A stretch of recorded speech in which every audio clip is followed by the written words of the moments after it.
Welcome back to our channel. और आ चुके हैं हम एक और नए के साथ महाभारत की। तो आज की वीडियो में हम जानेंगे सीक्रेट ऑफ महाभारत, कुछ ऐसे रहस्य जो महाभारत से जुड़े हुए हैं। क्या आपको पता है? अगर पता है तो कमेंट में ज़रूर लिखें यस, और कमेंट नहीं पता तो आप ज़रूर कमेंट में सुन के आप ज़रूर लिख सकते हैं कि आपको रहस्य कौन सा रहस्य सबसे ज़्यादा अच्छा लगा।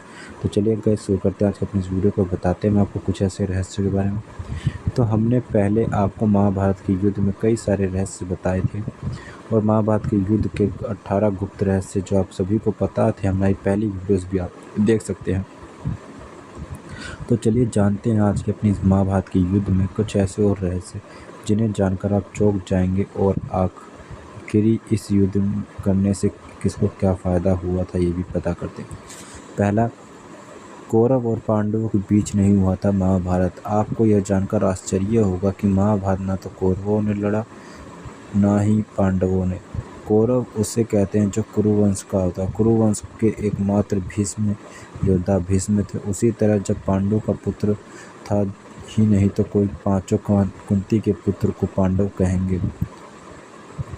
दूसरा, महाभारत में लड़ा था एकलव्य का पुत्र। श्री कृष्ण के हाथों एक युद्ध में एकलव्य के वीर गति को प्राप्त होने या लापता होने के बाद उसको पुत्र केतुमान सिंहासन पर बैठता और वह कौरवों की सेना की ओर से पांडवों के खिलाफ लड़ता। महाभारत में वह भीम के हाथों से मारा जाता है। तीसरा, श्री कृष्ण के पुत्र और दुर्योधन।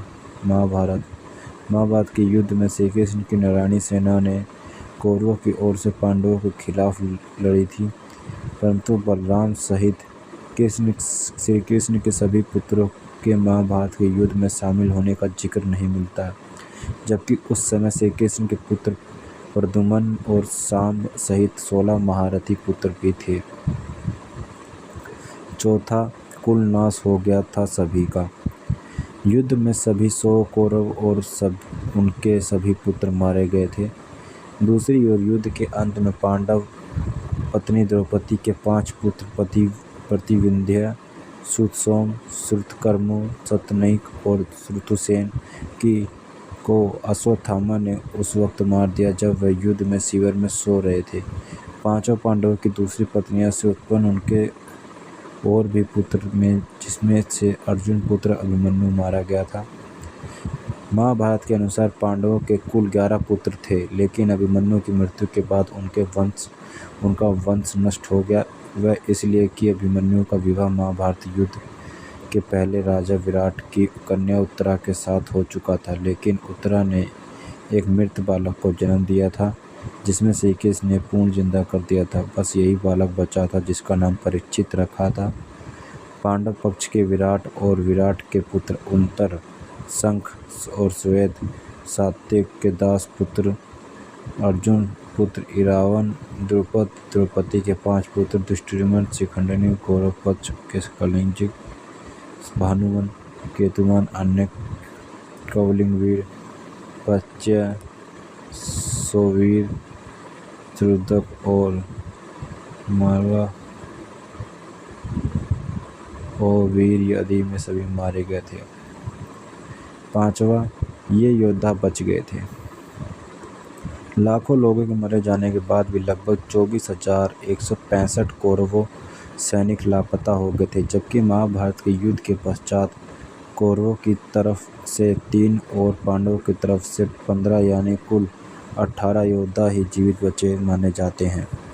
कि महाभारत युद्ध में एकमात्र जीवित बचा कौरव युधिष्ठिर ने युद्ध के मैदान में ही सभी योद्धाओं को अंतिम संस्कार, अंतिम क्रियाक्रम करवाया था।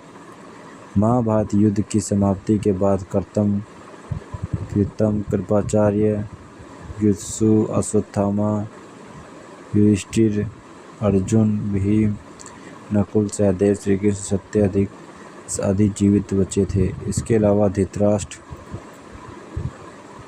द्रौपदी, गांधारी, विदुर, संजय, बलराम, श्री कृष्ण की पत्नियां आदि भी जीवित थे। युद्ध के बाद शाप के चलते श्री कृष्ण के कुल में भी आपसी में युद्ध शुरू हुआ, जिसमें श्री कृष्ण के पुत्र आदि सभी मारे गए। बलराम ने यह देखकर समुद्र के किनारे जाकर समाधि ले ली। श्री कृष्ण को प्रभास क्षेत्र में एक बहेलिया ने पैर में तीर मार दिया। जिस कारण बनकर उन्होंने देह त्याग दी। बचे लोगों ने श्री कृष्ण के कहने पर अनुसार द्वारिका छोड़ दी और हस्तिनापुर की शरण ले ली थी। फिर एक दूसरे दिन जब धृतराष्ट्र और अन्य गंगा स्नान कर आश्रम आ रहे थे, तभी वन में भयंकर आग लग गई। दुर्बलता के कारण धृतराष्ट्र, गांधारी व कुंती भागने में असमर्थ थे, इसलिए उन्होंने उसी अग्नि में प्राण त्यागने का विचार किया और एकाग्रचित्त होकर बैठ गए। इस प्रकार धृतराष्ट्र, गांधारी व कुंती ने अपने प्राणों का त्याग कर दिया था। तो ये थी गाइज सीक्रेट ऑफ कुछ महाभारत, जो कि उम्मीद करता हूँ आप सभी को अच्छे लगे होंगे ये रहस्य जानकर महाभारत के, और ये नए वीडियो भी आपको अच्छी लगी होगी हमारी महाभारत से रिलेटेड। तो वीडियो अच्छी लगी है तो वीडियो को ज़रूर लाइक करना, चैनल पर नए हैं तो चैनल को भी सब्सक्राइब कर लेना, ताकि आपके एक सब्सक्राइब से हमारा मोटिवेशन बढ़ता है। तो उम्मीद करता हूँ वीडियो अच्छी लगे तो वीडियो को लाइक करें, चैनल पर नहीं तो चैनल को सब्सक्राइब करें। मिलते हैं नेक्स्ट वीडियोज़ में।